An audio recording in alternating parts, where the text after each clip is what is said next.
Hello everyone and welcome back to my channel. If this is your first time here, hello, welcome. Thank you for stopping by. If you're familiar with me, thank you for coming back. So for those of you who don't know me, I am a realtor, I am a vlogger, as well as a travel agent here in North Carolina. So I work with Discover the Magic Vacations, and we recently had the opportunity to go down to Orlando and do a fam trip. And a fam trip is a familiarization trip. We get to go down and chat with the staff, and this one was extra special. Not only did we have really great quality time with some of the people that we work directly with, we got to ask them a lot of questions and experience some things that we had never experienced before, but we also had the opportunity to do a VIP tour, which is something that I had actually never done before. So in this video, I'm gonna kind of talk you through some things from a travel agent perspective. I'm gonna show you some tips and tricks that I learned while I was down there, and I'm gonna give you my honest opinion on whether or not a Disney World VIP experience is worth it. So without further ado, let's get into the video.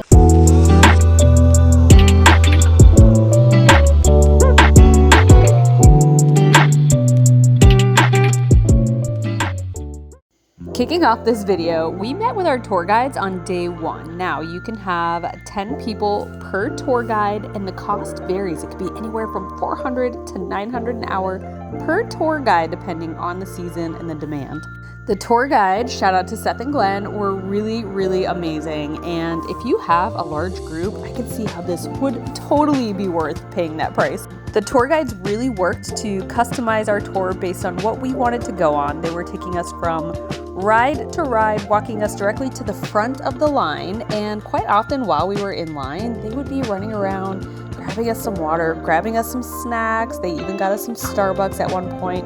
And of course, all of those details can vary, but being able to kind of skip all of the lines, ask a lot of questions, and even have some private transportation from park to park was absolutely amazing. It's a really awesome way to get things done and to gain so much knowledge about the parks. We had about 20 of us, so 2 guides, and we had the guides for about 7 hours or so, and we were able to get quite a bit in Magic Kingdom as well as Epcot. After an amazing but long day in the parks and an amazing VIP tour, we went and grabbed some dinner, and then we headed over to the Contemporary to Steakhouse 71 to grab some drinks. From there, we hopped right on the monorail because we wanted to head over to Epcot to catch the fireworks show. Now, I know I'm gonna get a lot of hate for this, but Luminous is actually currently my favorite fireworks show out of all the different parks. I don't know what it is, it just gets me every time.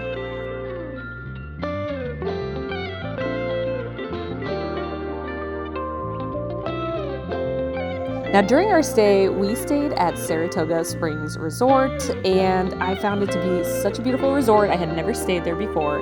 It was so relaxing. It was so classy. Everybody that worked there was absolutely amazing. And we actually got a 1-bedroom villa, so it sleeps potentially up to 5 people. It had a full kitchen, a separate bedroom. It even had a washer and dryer in there. Can you imagine how much easier that could make your life?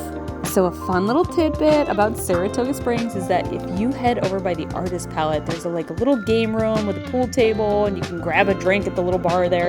If you head to that back patio, you can actually get a pretty amazing view of the new drone show at Disney Springs without having to go to Disney Springs or fight the crowd. I just thought I would throw that in there. We really enjoyed this.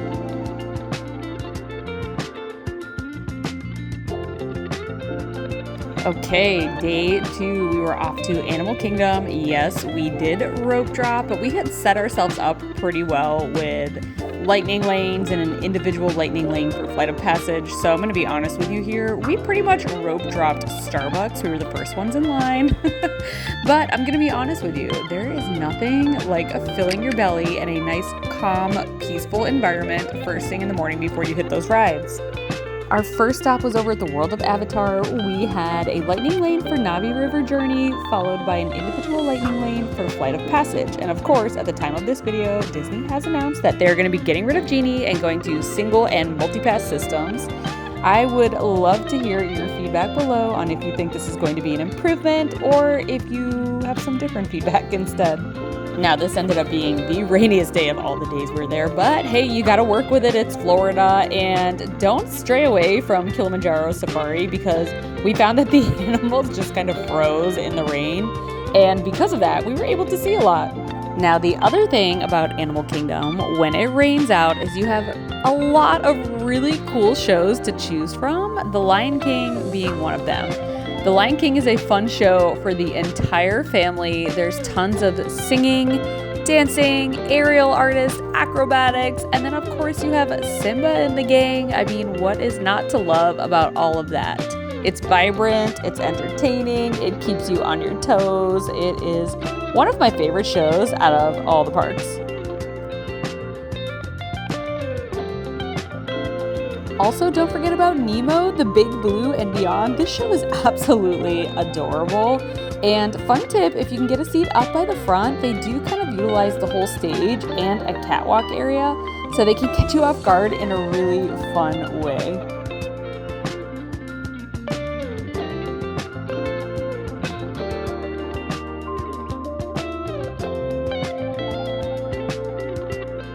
After catching all the shows, we did grab some lunch and decided to head back to the hotel because we took advantage of the after hours that were included with Saratoga Springs.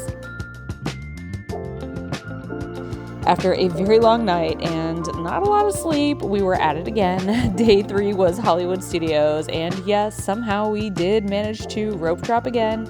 I do just feel that when it comes to Walt Disney World, you are going to get the most out of your experience if you commit to rope dropping in the morning. I think that we spent the majority of our time that day over at Galaxy's Edge. And if you have never been here, the theming is absolutely amazing. Even for someone like myself who is not necessarily a Star Wars person, I could never get into it. When I'm there, I just admire all of the work that they put into theming this. Also, here's a fun little tip. If you're looking at the Millennium Falcon, turn to your right, and on a hot day, this nice little quiet shady spot can be a lifesaver. And of course, what's a visit to Galaxy's Edge without stopping by Olga's Cantina for some yummy concoctions? A shout out to Natalie, our waitress and bartender. She was amazing.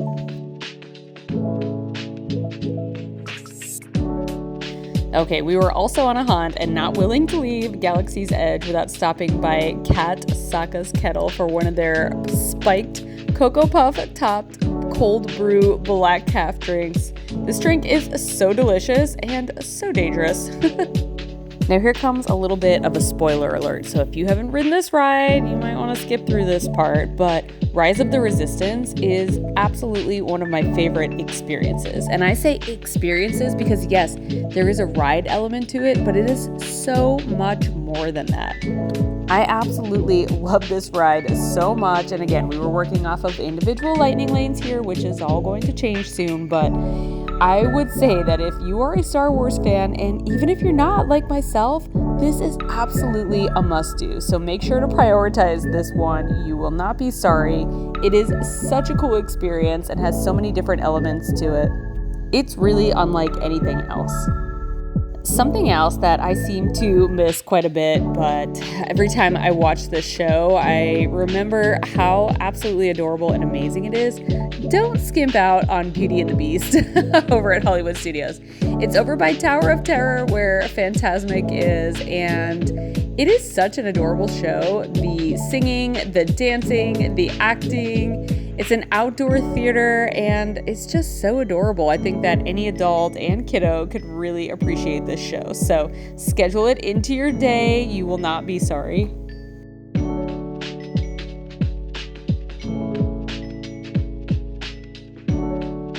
All right, guys, thank you so much for taking the time to watch this video. If you have any questions at all, please feel free to leave a comment below. I will definitely go through them and answer them. Please don't hesitate to reach out if you or anyone you know is looking to plan a trip to Walt Disney World, a Disney cruise, or even Disneyland. At Discover the Magic, our services are always free. We have a lot of experience working with clients, so we can help you find the trip that works best for you, and when it's free, even better. I hope you guys have a happy and safe 4th of July, and I hope to see you again real soon. Ciao for now, and safe travels.